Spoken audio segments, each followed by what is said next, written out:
Why was everyone ignoring her at the briefing table? She sat there, hands folded, back straight, eyes scanning the faces lit by the cold glow of a projector. Maps bled red with enemy markers, dotted lines stretching across valleys she had flown over before. The room hummed with the low buzz of an AC unit, but not a single word came her way.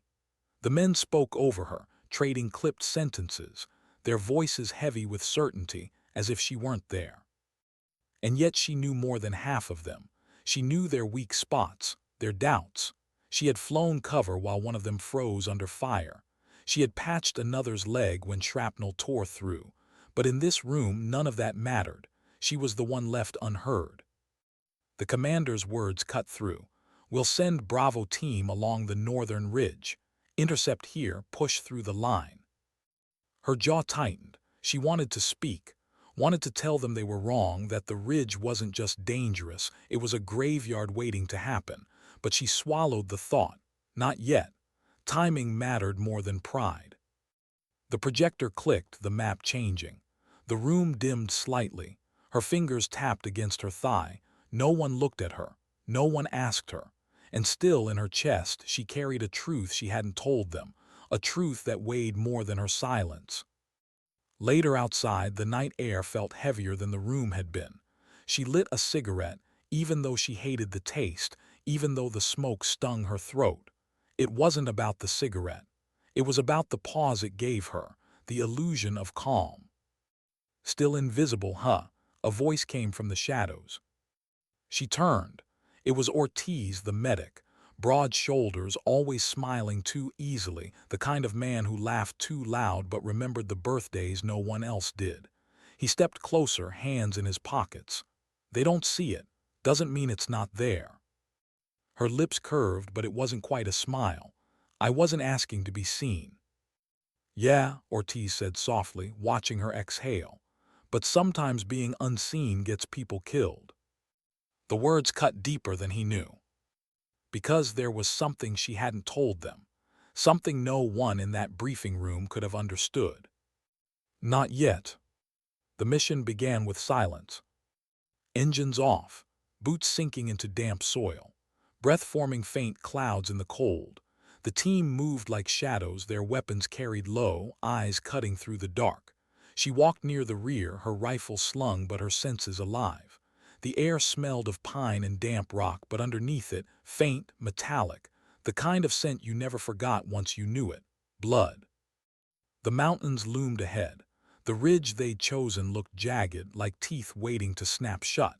She had flown over it in daylight once, watching the wind tear across with invisible force. Pilots called it the devil's spine, and yet here they were, walking straight into it. She felt the weight of her silence with every step. Halfway up, the team paused. The radio crackled once, then cut, static. She looked at Ortiz, who raised a brow but said nothing. The lieutenant gave a hand signal forward. No hesitation, always forward. She stayed behind him, her eyes on the rocks above. The ridge had stories, whispers of patrols disappearing without trace, locals who refused to even point in its direction. She had studied it. She had begged once not to be sent this way, but begging didn't belong in briefing rooms. She thought of her father, his voice gravelly steady. Sometimes silence protects you, sometimes it damns you. He had been military too, a pilot, decorated, celebrated, broken. She remembered his medals boxed away in the attic, dust settling heavier than pride ever could. He had raised her not to chase recognition but to survive it, to never confuse noise with strength. But now, as boots scuffed against unforgiving rock, she wondered if silence had just become her curse. They set camp near midnight. Small fire, low flames, just enough to fight the mountain's cold. The men spoke in fragments, tired laughter hiding nerves. Ortiz passed around a dented flask. She shook her head when it came to her. She needed her mind clear. "Suit yourself," Ortiz murmured, taking a long pull. She stared into the fire, watching the wood collapse into embers. The flames flickered across the lieutenant's face as he studied the map again, tracing lines that meant little in the shifting dark. Then he glanced at her finally. "You've been quiet." Her heart gave a slow, heavy beat. "I usually am." "Still," he said, "anything we should know?" The question hung there, fragile. She could have spoken. Could have told them the ridge was a trap, that she had intel they hadn't seen, stories they hadn't wanted to believe. She could have told them about the last time she was here, about the pilot who didn't make it home. But her lips parted and closed again. "Nothing," she said softly. The lieutenant nodded, satisfied, but Ortiz's eyes stayed on her, searching. Sleep didn't come. She lay with her back against the cold ground, staring at the black sky, stars pricking through like sharp needles. The mountain was too quiet. No wind, no rustling, just the kind of silence that screamed louder than sound. Her mind replayed the moment again, the last time, the mission no one spoke about, the one stamped classified, locked away. She had been in the cockpit, her co-pilot beside her, laughter still clinging to his voice. They had flown low over this very ridge, scanning for movement. And then nothing. A flash. A hit. Smoke filling the cabin, his hand clutching hers as the world spun. She had survived, he hadn't. And now she was back, with men who didn't ask, with truths she didn't tell, with a silence she carried like armor or maybe like chains. Her chest ached as she turned onto her side, eyes burning though she hadn't cried. She hadn't let herself cry that day either. Just walked away from the wreckage, dirt under her nails, blood in her hair, silence in her mouth. But silence wasn't going to save them this time. At dawn, the ridge revealed itself in light, sharp edges glowing gold, shadows cut deep. The team moved out again, packs heavy, eyes narrowed. The lieutenant led, his stride unbroken, certainty etched in his jaw. She followed, her own certainty different, quieter. He thought authority was strength. She had learned otherwise. Halfway up, a stone dislodged. It clattered down, too loud, too sharp. The team froze, ears strained, fingers on triggers. Then nothing. The lieutenant exhaled, motioning them forward. But she didn't move. Her eyes were fixed above. A flicker, a glint, sunlight on glass, the kind of reflection you only saw off a scope. Her pulse spiked, her hand tightened on her rifle. "Contact," she whispered. The lieutenant frowned. "Where?" She raised her chin, pointing, the rock face above, shadows, shapes, movement too precise to be natural. And then the crack. The first shot. The mountain erupted. Bullets rained from above. Echoes thundered down the ridge. Dust exploded around their boots as the team dove for cover. Shouts, curses, a scream cut short. She pressed against the cold stone, rifle raised, eyes scanning. Snipers, elevated, perfect vantage. She had warned herself. She had known. Ortiz slammed down beside her, breath ragged. "You saw it, didn't you?" Her jaw tightened. "I saw it." The lieutenant's voice roared through the chaos. Orders sharp, commands firing, but they weren't reaching. Not really. The men were pinned, fear clawed at their lungs. She took a breath, steadying her aim. And for the first time since the briefing room, she let her silence break. She pressed her cheek against the stone, heart hammering, dust filling her lungs. The mountain howled with gunfire. Every echo ricocheted like thunder, each shot slicing the air sharper than the last. The lieutenant shouted orders, his voice torn raw. Suppressing fire, left flank, move. But no one moved. Fear held them in place. Boots dug into dirt. Fingers trembled against triggers. She saw it in their eyes, hesitation. And hesitation was death. She exhaled slow, steady. Her rifle rose. Through the scope the world shrank. Rock, shadow, and then a figure, camouflage almost blended, the faint shift of a barrel. Her finger squeezed, crack, the shape folded. One down. But three more scopes flashed back. She ducked, stone shattered where her head had been, pebbles stung her face. She tasted grit and iron. Ortiz cursed beside her, pressing a bandage against his shoulder, crimson seeping through his sleeve. His breath came fast, shallow. "We're pinned. They'll cut us apart." Her pulse steadied even as his words pressed into her chest. She remembered her father's voice again. Sometimes silence protects you. Sometimes it damns you. It was damning them now. She pulled the radio from her vest, voice low but sharp. "We need air support. Immediate." Static hissed back, no signal. The lieutenant slammed his hand against the rock. "They jammed it. We'll push through." She stared at him. Madness. Pushing uphill against scopes locked above. He might as well march them into an open grave. Her throat burned. She wanted to shout, to rip authority from his hands. But authority was a fragile thing. If you seized it too fast, it shattered. And yet if you waited too long, lives ended. She clenched her jaw. Her silence had already cost them too much. The ridge offered little cover, sharp rocks, loose gravel. The enemy above had the high ground, the clear lines. Every second stretched, bullets raining, men gasping. She crawled along the ridge wall, moving low, her chest scraping against stone. Her mind ran faster than her body. Angles, distances. She counted shots, listened to the rhythm of the enemy's fire. Even rifles had their music. She found her moment, a pause, a reload. She rolled out, scope snapping up. Another figure, another shot, crack, he fell back. Her breath hitched, but she didn't stop. Another flicker, another crack, dust burst red. Ortiz groaned, dragging himself closer to her cover. "You're the only one keeping us breathing." She shook her head. Not enough. Because the others still weren't moving, still pinned, still waiting for someone else's certainty. She turned and caught the lieutenant's eyes. They were wide, frantic, darting. His commands had dried into silence. His men didn't look at him anymore. They looked at her. Her gut twisted. This wasn't how it was supposed to happen. Authority wasn't supposed to pass like this, through fear, through failure. But maybe it had to. She lifted her voice, sharp as the rifle's crack. "Cover fire, 3 seconds." Something shifted. The men hesitated, then obeyed. Bullets screamed back up the ridge. She bolted forward, sliding behind a jagged boulder halfway up. Dust clung to her sweat. The air reeked of gunpowder. Her chest rose and fell hard, but her hands were steady. "Move," she shouted back. "On me." One by one, they scrambled after her.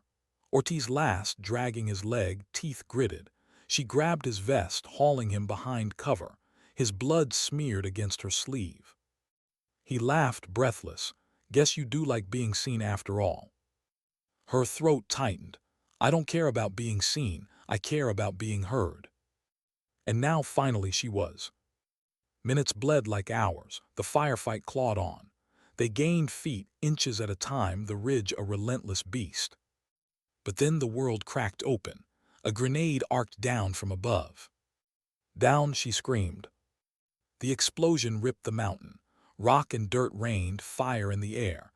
She hit the ground hard, ears ringing. Pain lanced her shoulder where debris struck. The world blurred, sound muffled. Through the haze she saw him, Private Jensen, barely 20, wide eyes, face pale. He clutched his side, blood spilling fast. She crawled to him, dragging her medic pack open. Her hands worked without thought. Gauze, pressure, tape. His lips trembled. "Am I?" "No," she cut him off, voice firm. "You're not, you're going home." His eyes darted, searching hers, clinging to the steel in her tone. Slowly his breathing eased. He believed her. She didn't know if it was true, but in that moment belief mattered more than truth. The enemy fire thinned, fewer shots, more pauses. She caught it instantly. They were pulling back. "Now," she whispered. She rose, eyes sharp, her rifle sang again. Crack, crack, another fell. The others followed, momentum surging. Shouts replaced fear. Boots pounded upward. The ridge, once a trap, became their climb. Minutes later, silence fell. Not the heavy silence from before. A different one, an ending. Smoke curled above. Spent shells littered the rock. Bodies, theirs and the enemy's, lay still, unmoving. She stood there, chest heaving, sweat stinging her eyes. Her rifle hung loose now. The mountain was quiet again. too quiet. Ortiz limped over, bloodied but alive. You saved us. Her eyes hardened. No, I waited too long.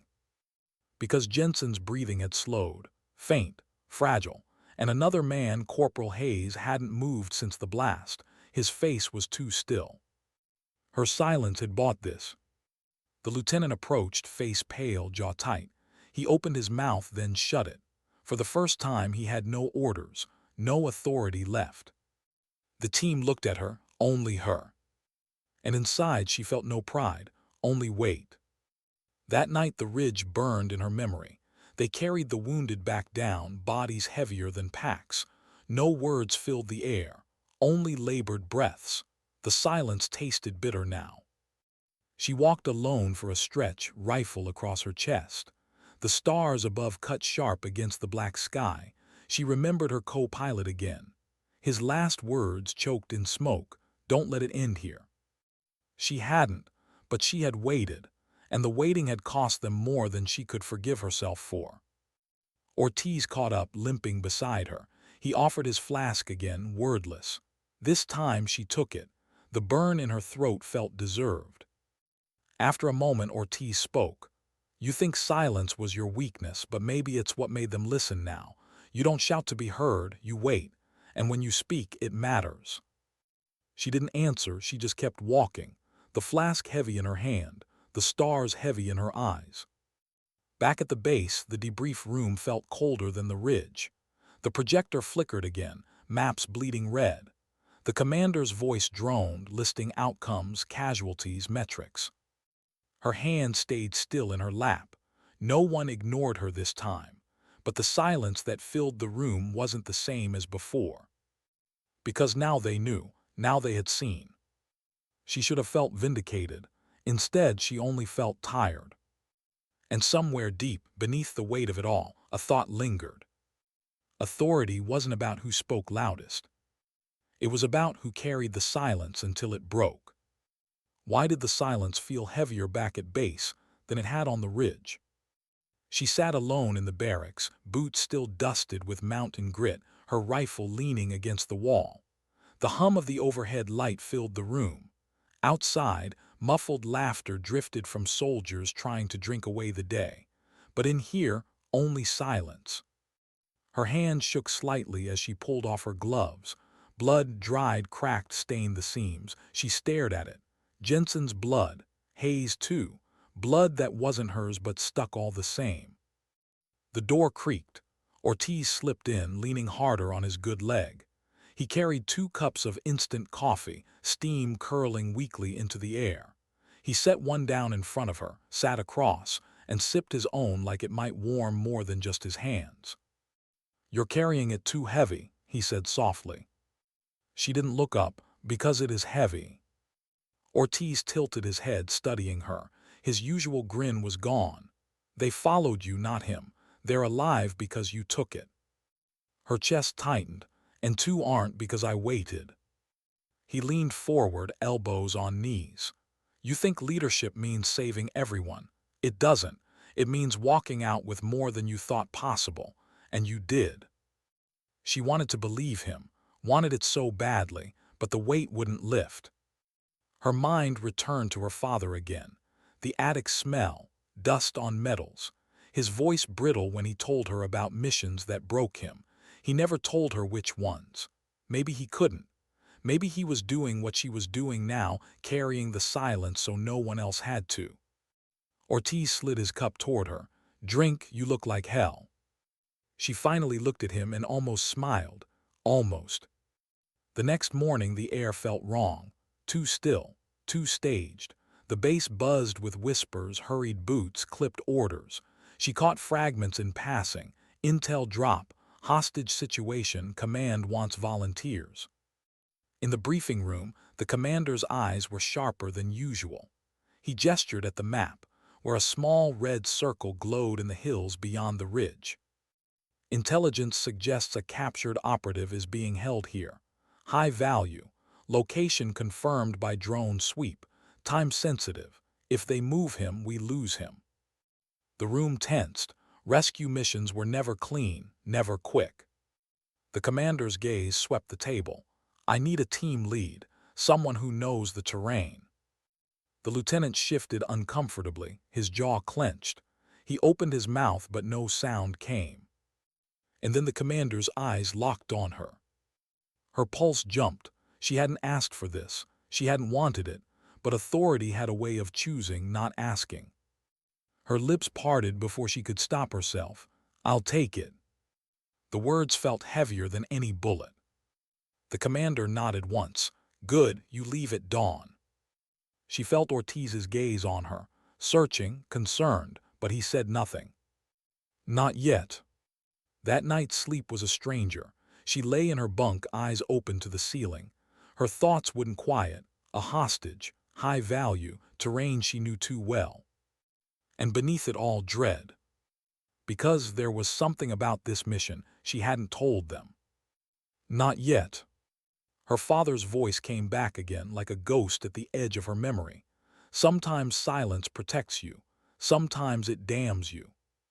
Which one would this be? She rolled onto her side, fists clenched. She wanted to tell Ortiz, to admit what she feared this mission really was, but fear kept her lips closed. Fear of being wrong, fear of being right. The night dragged on, each hour a wait. Dawn broke pale. The team assembled, eyes tired but steady. Ortiz limped into place, insisting he was fit. She didn't argue. Sometimes stubbornness was strength. The helicopter blades roared, slicing the morning sky. The smell of fuel filled her lungs. She strapped in, headset pressed tight. Across from her, Jensen's empty seat gaped. Hayes, too. Ghost sat with them now. The bird lifted, the base shrinking below. Mountains stretched ahead, jagged and endless. She stared at them, jaw tight, the same ridges that had already taken too much.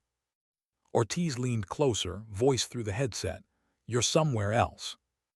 Her eyes stayed on the horizon. I'm where I've always been, just never out loud. He frowned but didn't push. Not yet.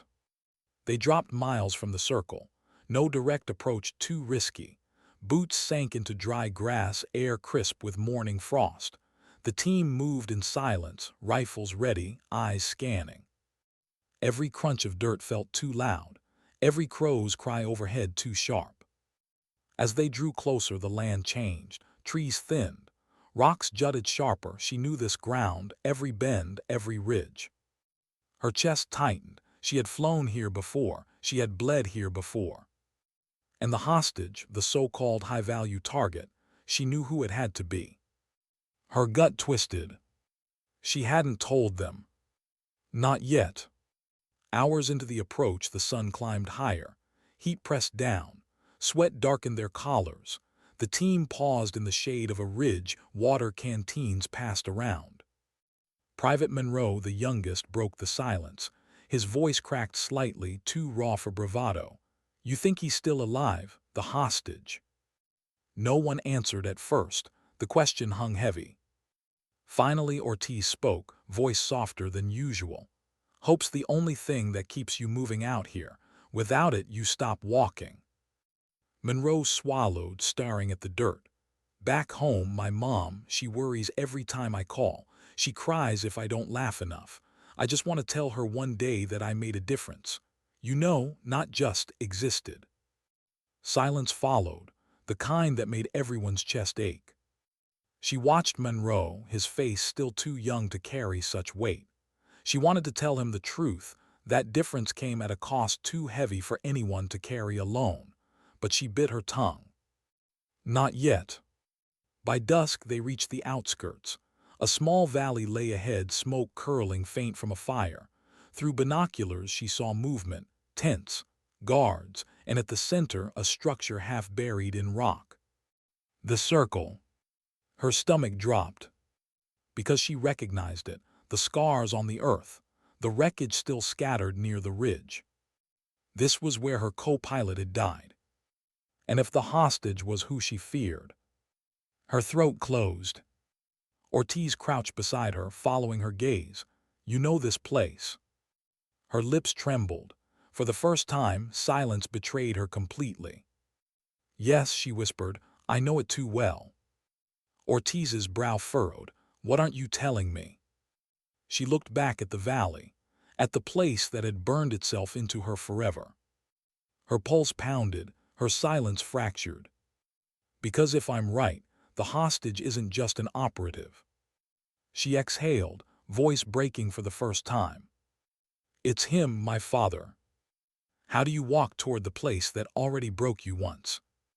She crouched on the ridge, eyes fixed on the valley below. The camp lay quiet, smoke curling in thin ribbons from a dying fire. Shadows stretched long across the dirt, guards packing, rifles slung loose. But it wasn't the camp that made her chest tighten. It was what lay beneath it. The buried structure, the scars in the earth, the memory of fire and metal twisting around her, the last breath of a man who had trusted her. And now, the possibility that her father was down there too. Ortiz studied her profile, his breath slow, controlled. If it is him, you're not ready for this. Her jaw clenched. I've been ready my whole life. But her hands betrayed her, shaking as they adjusted the scope. She lowered it quickly before anyone noticed. The lieutenant, quiet since the last mission, finally spoke. Plan simple, 2 groups, cover and breach, quick, clean. His voice lacked conviction, like a man reciting from a script he didn't believe.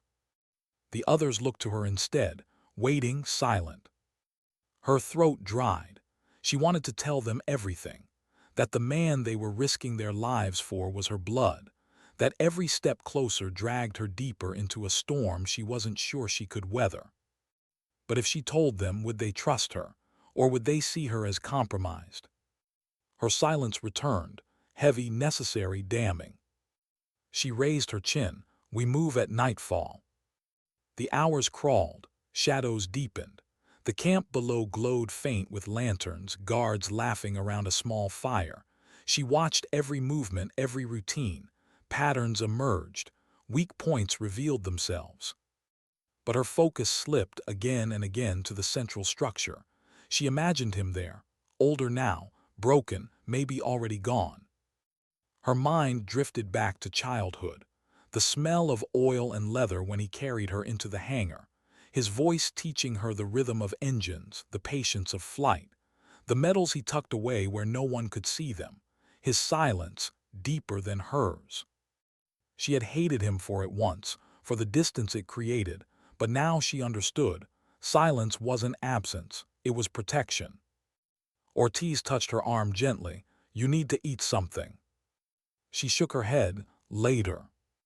You won't make it to later if you don't. She forced down a ration bar, each bite tasting like dust. Ortiz sat with her, not speaking. Sometimes silence between people wasn't emptiness. Sometimes it was company. Night fell. The team slid into position, moving like shadows along the ridge. Her group flanked left, Ortiz limping beside her, his breaths measured. The others crept right, rifles ready. The valley floor stretched wide. Every step sank into soft earth, muffled but unforgiving. The air reeked of smoke and sweat. Somewhere a dog barked once, then quieted. At the edge of the camp she raised her fist. The team froze. Guards shifted near the fire, their laughter echoing sharp against the rock walls. Her hand dropped, they moved. A knife flashed, one guard down, silent. Another dragged into the dark, no alarms, not yet. Her pulse pounded. The entrance to the structure loomed ahead, a steel door, half buried in rock. A single guard stood before it, bored, his rifle resting against the wall. She nodded. Monroe crept forward, knife steady. Quick, clean, the guard crumpled, the door stood unguarded. Her chest tightened. This was it. Inside, the air shifted. Damp, metallic. The faint hum of generators vibrating through the walls. The narrow corridor swallowed sound. Boots sank into dirt floors, rifles raised. They passed empty rooms, the smell of rust and rot thick. Shackles clinked faintly against walls where prisoners had once been. Then a voice, weak, rough, barely a whisper. Her heart stopped. She knew that voice, even cracked, even buried in years of silence. She knew it. Her legs moved before her mind caught up, down the corridor, past flickering bulbs toward the sound. The others followed, rifles sweeping. Ortiz cursed under his breath. Slow down. She couldn't. At the end of the hall, a cell, metal bars, and inside a man, thin, grizzled, face hidden in shadow. Her breath caught. Dad. The figure stirred, eyes lifted, clouded but sharp. And in them, recognition. Her knees almost buckled. She gripped the bars, fingers white. "It's you," she whispered. His voice rasped, broken. "You shouldn't have come." The world narrowed. The mission, the team, the danger, all of it blurred, reduced to the space between her and him. She wanted to reach through the bars, to pull him into the light, but her father's hand pressed against the metal, stopping her. "You can't be here," he rasped. "Not for me." Her chest ached. "We're getting you out." His eyes darkened. "You don't understand." Behind her, the lieutenant hissed, "We don't have time for this. Unlock it, move." She froze, her father's words clung to her. "You don't understand." But what was there to understand? He was her father, her blood. Ortiz crouched beside her, whispering low, "We need to decide now." She glanced back at the corridor. Shadows shifted, footsteps, voices, guards returning. Time was running out. Her father's grip tightened on the bars. "You save me, you lose more than you know." Her throat closed. How could silence weigh this much? The firefight erupted before she chose. Shouts, boots pounding, muzzle flashes sparking in the dark, bullets screamed down the corridor. The team scattered for cover, rifles answering back. Sparks lit the narrow hall, the stench of gunpowder filling the air. She pressed against the bars, shielding her father as rounds tore past. Ortiz dragged her back, shouting, "We can't hold this." Her father's eyes locked on hers, steady despite the chaos. "Leave me." Her chest ripped in two. The team yelled for orders. Ortiz's hand pressed on her shoulder. The lieutenant barked nonsense that no one followed. All eyes turned to her, again. She clenched her rifle, knuckles white. Every choice cut, every silence screamed. She exhaled, a single word breaking from her lips, sharp and final. "Hold." The team obeyed. Gunfire thundered, shadows fell, blood slicked the dirt floor. And when the echoes faded, only silence remained. She turned back to the cell. Keys from a fallen guard lay in the dirt. Her hand trembled as she picked them up. Her father's eyes stayed fixed on her. "If you open that door, you change everything." Her voice cracked, "So be it." The lock clicked, the door groaned open. She reached for him, and for the first time since childhood he let her. The silence after battle is never clean. It hums, it lingers, it stains the air like smoke that refuses to leave. The corridor still smelled of burned powder and blood, and in that stench she stood with the man she had once only called father in whispers. He leaned against her, frail but steady-eyed, as if weight itself no longer bound him. His voice was ragged, but his words carried iron. "You shouldn't have done this." Her throat clenched. "I couldn't leave you here." His gaze pierced her. "You don't know what you've released." Behind them, Ortiz checked magazines with hands trembling from more than fatigue. Monroe wiped blood from her cheek, eyes darting toward the cell they had just emptied. The lieutenant hovered near the rear, useless, his authority crumbling with every silence the squad refused to fill. The others were waiting, watching. Her word had saved them once. They were listening for it again. "Move out," she whispered. The retreat began with shadows. The team crept back through the tunnels, rifles raised, boots cautious against dirt and stone. Each flicker of light threatened another firefight. Each echo in the distance tightened throats. She supported her father's weight with one arm, rifle in the other. He moved like a man who had memorized these halls, guiding her subtly with tugs and pauses. She hated that it reassured her. At a junction, he whispered, "Not left." The lieutenant frowned. Left leads out. Her father shook his head. It leads to a dead end, and worse. Monroe narrowed her eyes. How do you know?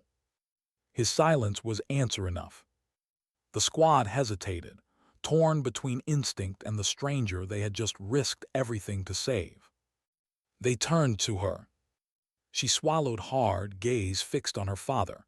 His warning burned with something more than caution, more than fear. Her voice steadied, right. The squad obeyed. The lieutenant's glare cut through the dark. Authority slipping, control slipping, he said nothing, not yet. The deeper corridor reeked of damp stone. Pipes lined the walls, dripping water into small rivulets. Their footsteps echoed faint, threatening. Her father leaned close, voice low enough for only her. You shouldn't trust me. Her chest tightened. Then why warn us? Because I trust you. Her breath hitched, but she pressed forward. Minutes stretched into hours, the tunnels twisted, endless. The air grew colder, the silence pressed heavier. Then ahead a door. Metal, rusted, half buried in rock. Faint moonlight bled through cracks above it. Freedom! Ortiz's shoulders sagged. Monroe whispered a prayer. The others tightened grips on rifles. But her father didn't move. His voice was sharp, urgent. Don't open it. The lieutenant scoffed. We're not dying in a hole because of your paranoia. He shoved forward, reaching for the handle. Her father barked, sudden, fierce. Stop. The word froze the air. Everyone turned. Even the lieutenant faltered at the fire in the old man's eyes. Her father pointed to the ground before the door. Barely visible, a wire stretched thin across the dirt. A trap. Her stomach lurched. Monroe exhaled slow, shaking. Ortiz muttered, son of a. The lieutenant's face flushed with humiliation. His authority shattered completely. And all eyes turned back to her, again. They disarmed the wire carefully, sweat beading despite the cold. Beyond the door the night air waited, open, wide, alive. But she saw it now. Her father's silence was not emptiness. It was knowledge, a knowledge that weighed like chains.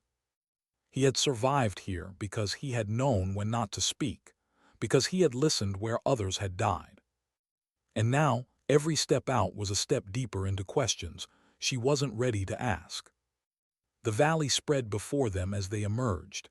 Moonlight silvered the earth, painting shadows across the camp below. The fires were dying, but voices still carried. Guards, survivors, searching. They had to move fast. The squad slipped into the tree line, boots muffled on soft soil. She and Ortiz supported her father between them, every stumble a risk, every whisper a blade against silence. Halfway up the ridge, a shout echoed from the camp. Lights flared, dogs barked. The alarm spread. Shadows scattered below, rifles glinting in moonlight. Boots thundered. Ortiz cursed under his breath. We won't outrun them. Her father's voice cut sharp, then stopped running. They froze. He pointed to the rock face ahead. Almost invisible, a narrow crevice split the ridge. In there. The lieutenant sneered. You're leading us into another hole. Her father didn't flinch. It'll save you. Again silence stretched. The squad looked to her. She clenched her jaw, nodded, in. The crevice swallowed them, narrow walls scraping packs and rifles. Darkness pressed tight, breath ragged. Outside, voices grew louder, closer. Searchlights swept the ridge. Boots pounded past. The squad held breath, bodies pressed against stone. She felt her father's hand grip hers, steady, grounding. For the first time, she let it. Minutes dragged like hours, then silence again. The search moved on. The squad exhaled as one. Ortiz whispered, how many more times is he gonna save our lives before we start listening to him? Her gaze drifted to her father. His eyes met hers. And in them not victory, not relief. Only warning. They slipped deeper into the mountains, the night swallowing their trail. But the silence that followed wasn't peace. It was weight. Every word her father spoke carved new fractures in the squad. Every decision she made chained her tighter to him. And with each step, the unspoken question grew heavier. What had they freed? Why was the fire so quiet? The flames crackled against damp wood, but they seemed to burn without heat, without comfort. Shadows danced across stone, stretching over faces drawn with exhaustion. The squad huddled around the glow in the mountain cave, rifles within reach, helmets discarded but nerves wired tight. No one spoke at first. The silence had a shape now. It wasn't relief, it was suspicion. Her father sat apart back against rock, breathing slow but steady. He hadn't asked for food. He hadn't asked for water. He just sat, eyes closed, as if waiting. And the waiting unnerved them more than the chase had. Ortiz broke first. His voice was low, sharp. "So, you gonna tell us why they kept you alive all these years?" Her father opened his eyes slowly. No flinch, no anger, just calm. "They nutted me." The words rippled through the squad. Monroe shifted uncomfortably, arms crossed. The lieutenant leaned forward, eager, hungry for something to use. "And why's that?" the lieutenant pressed. Her father looked into the fire. "Because I told them what they wanted to hear." Her chest tightened. She stared at him, searching for irony, for bitterness, but his tone was flat, honest. Ortiz's knuckles whitened around his rifle. "You collaborated." The words sliced through the cave like shrapnel. Her father's gaze lifted to hers, not defensive, not ashamed, just steady. "I survived." The fire hissed. Monroe looked away. The lieutenant smirked, finally sensing ground under his feet. "Knew it," he muttered. "All this time we thought we were rescuing a prisoner. Turns out we freed a traitor." Her pulse pounded. The accusation cracked against her like a whip. But her father didn't argue. He simply said, "There's more to war than loyalty." The words unsettled them, simple, raw, true. Ortiz's voice broke, caught between fury and fear. "So which side are you on now?" Her father didn't answer immediately. His silence stretched again, forcing the firelight to carry the weight. Finally, he said, "On hers." The squad turned to her. Her stomach knotted. Because now his survival wasn't the question. Hers was. Later, when the others dozed in shifts, she sat alone with him. The cave mouth opened to the valley below, wind whispering through pines, cold brushing against her skin. She whispered, "Why didn't you fight back? Why stay alive if it meant giving them what they wanted?" His profile in the moonlight looked older than she remembered, the scars deeper, the lines heavier. "I fought in ways you can't see," he said. "Not all battles are loud." She shook her head. "That sounds like an excuse." "Maybe," his eyes softened. "Or maybe it's the only reason I'm still here speaking to you." Her throat closed. Anger, grief, longing, all tangled until words barely formed. "I hated you," she admitted, "every day you weren't there." His silence accepted the confession without defense. The wind carried her words into the night. The lieutenant's voice cut through the quiet. "You think he's clean, you're blind." He stepped from the shadows, not bothering to hide that he'd been listening. His face was set, jaw tight, hand resting too casually on his rifle. "You're letting him poison this team. Every decision you've made since finding him, it's compromised." Her fists clenched. "We'd all be dead if not for him." "Or maybe," the lieutenant hissed, "we're alive because he's guiding us straight into their hands." The accusation landed heavy. Her father didn't rise, didn't argue. His calm was more infuriating than denial. The lieutenant's eyes burned. "Authority isn't about who saves lives, it's about who commands them. And you," he pointed at her, "are losing that grip." She rose, pulse hammering. For a moment she thought he might pull the trigger. But he didn't. He just turned and walked back into the cave, leaving the words behind like mines in the dark. Sleep never came. When dawn bled gray into the trees, they moved again. packs heavier, steps slower. The mountain stretched endless, each ridge revealing another.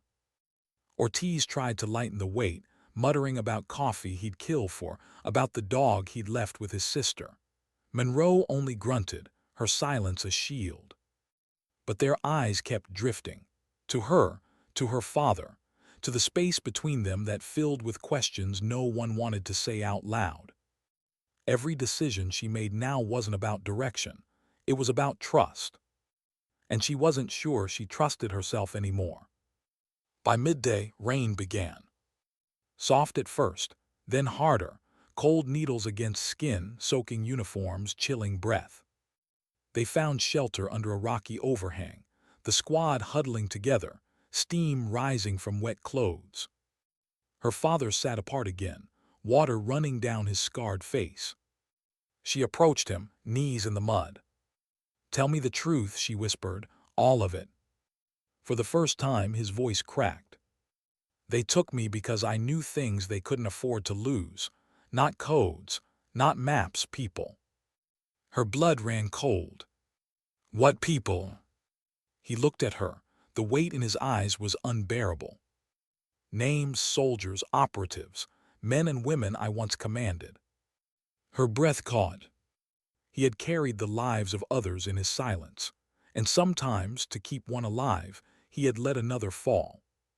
The moral wound cut deeper than any scar. The squad watched her when she returned. They didn't ask. They didn't need to. Her face had said enough. For the first time, she felt it. The fracture wasn't between them and him. It was between them and her. And it was growing.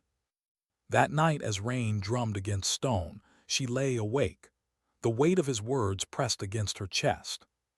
He had betrayed people, maybe even saved some, but the truth blurred until she couldn't tell where sacrifice ended and survival began. And somewhere in that blur, she saw herself. Would she have done differently? Would she? The question haunted her long into the silence. And the silence felt like him. When dawn broke again, Monroe muttered as they packed, "Sometimes survival looks a lot like betrayal." Her father's eyes flickered, just once, toward the words. He said nothing. But in his silence, she heard the truth. Maybe both could be true. How do you know when trust is gone? Not when someone yells, not when tempers snap. It's when the silence feels heavier than footsteps. By the third day in the mountains, the silence weighed on all of them. They marched in scattered lines, no one watching anyone's back. Ortiz stopped cracking jokes. Monroe's eyes stayed hard, measuring. The lieutenant, he carried himself like a storm waiting for a tree to split. And her father walked with a steadiness that mocked them all. The ambush came with no warning. A crack of a rifle, a bullet carving stone inches from Ortiz's head, then shouts, foreign voices, boots scattering through the tree line. "Contact!" The squad dove for cover. Bullets shredded bark, splintering wood, dirt spat into their faces. She pressed against a boulder, heart hammering, scanning for angles. Monroe returned fire in sharp bursts. Ortiz cursed, shouting positions. The lieutenant barked orders that no one obeyed. Her father crouched low, eyes scanning, calculating. Calm again in chaos. He leaned close, voice just for her. "They're not here to kill us, not yet." Her chest tightened. "What do you mean?" "They're here to capture. That changes everything." She wanted to ask how he knew. She wanted to scream. But bullets answered first. The firefight stretched minutes into eternity. Then a pause, the shooting stilled. Voices echoed instead. Commands in a tongue that wasn't theirs, the enemy tightening a noose. She could see it, the ridge above, the valley below. They were boxed. The lieutenant's voice cut through the silence. "We fight out, no prisoners, no hesitation." Her father's voice overlapped, steady. "No, we slip silent through the ravine east. They won't expect quiet." Two paths, two commands, two authorities. And all eyes turned to her. Ortiz's face dripped sweat. He shook his head. "We won't survive a head-on push." Monroe's eyes flicked between them, calculating, torn. The lieutenant raised his rifle, finger tight against the trigger. You pick him, you pick betrayal. You pick me, we go out fighting like soldiers. Her father's silence pressed against her chest like a weight she couldn't carry. Every second bled lives. She had to choose. Her voice cut through, sharp as the trigger she didn't pull. East. The lieutenant's face twisted in fury. But the squad moved. The ravine was narrow, choked with brush and rock. They moved in staggered steps, boots sinking in mud, rifles raised. The enemy's shouts faded, searching the wrong way. For a moment relief flickered. They'd chosen right, they were alive. But the lieutenant stayed at the rear, jaw clenched, eyes burning holes into her back. And she knew survival wasn't the only battle now. By nightfall, they found a dry hollow beneath jagged stone. The squad collapsed into uneasy rest, nerves stretched thin. She tried to breathe, to think, to hold herself together. But the lieutenant didn't let her. He rose, rifle in hand, and faced the others. She's compromised, he spat. Can't you see it? Every call she makes is his call. Every step we take is his path. We didn't rescue a prisoner, we unleashed a spy. Ortiz shook his head. He saved our lives twice. Saved, the lieutenant barked, or staged. The words struck harder than bullets. Her chest tightened. She looked at the squad, searching for loyalty, for belief. But their eyes flickered, doubt crept. Even Ortiz, even Monroe. The lieutenant pointed his rifle, not at her father. At her. You're not fit to lead. The cave stilled. Her pulse thundered in her ears. She stared at the muzzle aimed at her chest, the decision that would fracture them forever. Her father didn't move, didn't plead. His silence was unbearable. And that silence forced the truth into her bones. This wasn't about him, not anymore. This was about her. Her voice was steady, though her hands trembled. If you think killing me will make you the leader they follow, do it. The lieutenant's jaw clenched, finger tightening. Ortiz stepped between them, rifle raised. Enough. Monroe added her weight, voice sharp. Stand down, Lieutenant. She's the reason we're breathing. The squad split, 2 rifles on him, 2 on her. A single spark could end them all. Her father's voice finally broke the silence. Low, commanding, the voice of a man who had once carried armies. Authority isn't given by rank, it's earned by survival. The lieutenant's hands trembled. His eyes flicked first to her father, then to her. And for the first time he looked small. His rifle lowered, not out of surrender, out of defeat. He spat on the ground, muttering, "This isn't over." But for now it was. Sleep didn't come that night. She sat at the edge of the camp, rifle across her knees, eyes scanning the dark. Her father joined her, lowering himself with a slow, weary grace. You chose. Her throat tightened. I chose you. No, his gaze locked on hers. You chose yourself, don't lose that. The words cut deep. Because she knew, in the marrow of her bones, that he was right. The mountains stretched darker ahead, the path harder, the squad fractured. But something else had shifted too. She wasn't just carrying her father's weight anymore. She was carrying her own. And the question lingered in the night air, heavier than silence, sharper than any bullet. When the next choice came, would she still stand by it? How close can freedom taste before it turns bitter? The mountains thinned by the fourth dawn. The horizon opened, distant fields spilling wide beneath gray sky. Somewhere out there, the border, safety, extraction. But safety was never simple, not when doubt still lingered heavier than the packs on their shoulders. Every step forward felt like borrowed time. Ortiz spotted it first, smoke, thin, black, curling above the tree line. Camp, he muttered. Monroe raised binoculars, scanning. Not ours, not military, looks like locals. The lieutenant's lips curled. Or bait. The word cut, bait, a trap, exactly what her father had warned of again and again. She studied the smoke, studied her squad, their faces drawn, torn, tired. They needed water, food, rest, but stepping into fire could burn them all. Her father's voice was quiet. "We pass it." The lieutenant sneered, "And risk starving." The old man didn't flinch, starving slower than dying. Her chest tightened. She looked to her team, to Ortiz, who waited for her word, to Monroe, who avoided her eyes, to the lieutenant, who smirked like a man waiting for her to fail. The weight pressed, always pressing. "We pass it," she whispered. And so they did. But hunger gnawed deeper that night. Throats dry, bellies hollow, legs shaking. Ortiz stumbled twice. Monroe's breaths came ragged. Even she felt her grip weaken on the rifle, palms slick with sweat despite the cold. And always her father walked, silent, steady, as if carrying more than his body. By the fifth dawn, exhaustion broke into argument. Ortiz snapped, "We should have gone into that camp." Monroe muttered, "We can't keep this up." The lieutenant seized it. "She's killing us," following him, blind. Her fists clenched. "We're close." He stepped forward, eyes sharp. Close to what?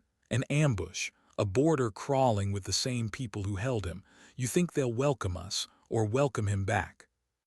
His hand hovered near his rifle, again. Ortiz moved, but her father's voice cut through first, calm, piercing. "Let it go, son." The lieutenant froze. The old man's tone carried something different this time, not suggestion, command. It shook them all. Because in that moment they felt it. This frail, scarred man still carried authority heavier than any rank. And that authority terrified them. By dusk they reached the ridge. Below stretched the border valley, fields open, a thin road cutting across. And there, beyond the line, a Black Hawk circling, extraction. Relief punched the air from her lungs.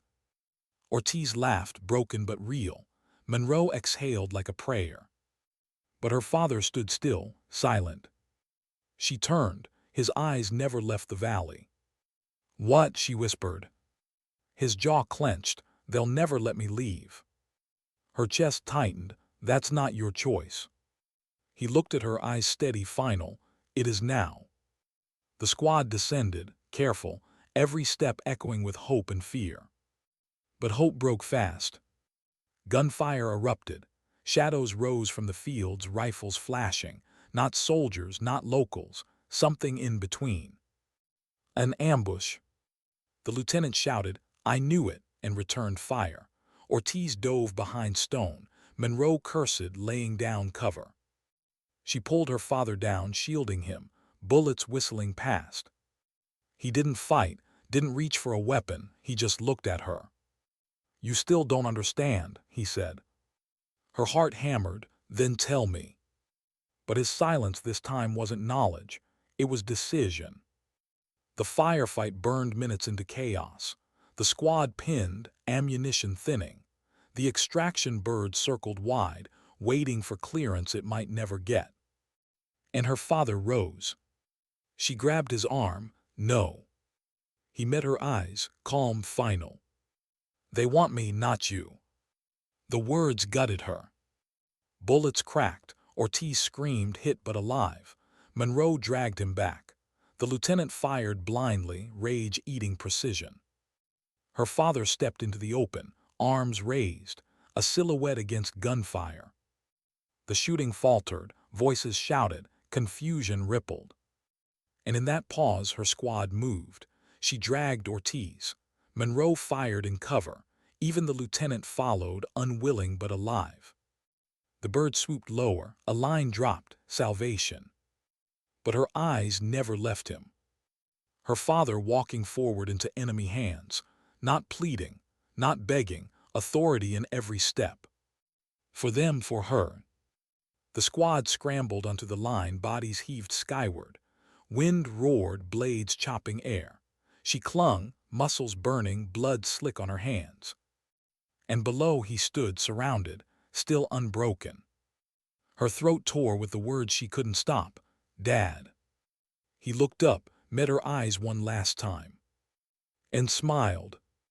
A small smile, not proud, not regretful, simply enough. The bird lifted, the valley fell away, and he was gone. Silence filled the cabin as they flew, Ortiz pale, bandaged, Monroe staring into nothing, the lieutenant stone-faced, hiding failure behind clenched jaw. And her empty. Not victory, not relief, just weight. Her father hadn't been powerless. He had carried authority not in orders, not in weapons, but in sacrifice. And that sacrifice had proved stronger than every word against him. When the bird landed, the squad stepped into light. Safe ground, official ground, but she felt none of it. The debrief would come. The questions, the blame, the whispers of betrayal, collaboration, survival. But none of that mattered. Because what lingered wasn't the mission. It was the silence he left behind. Weeks later, in the quiet of her own room, she opened the pack she hadn't touched since the valley. Inside, buried deep, was something she didn't remember placing there. A folded scrap of paper. Her father's handwriting. 3 words. Trust your silence. Her chest broke all over again. Because she finally understood. Authority isn't loud. It doesn't boast. It doesn't need to win arguments. Sometimes dignity doesn't speak. It simply acts. And the silence he left her with was louder than any command she had ever followed.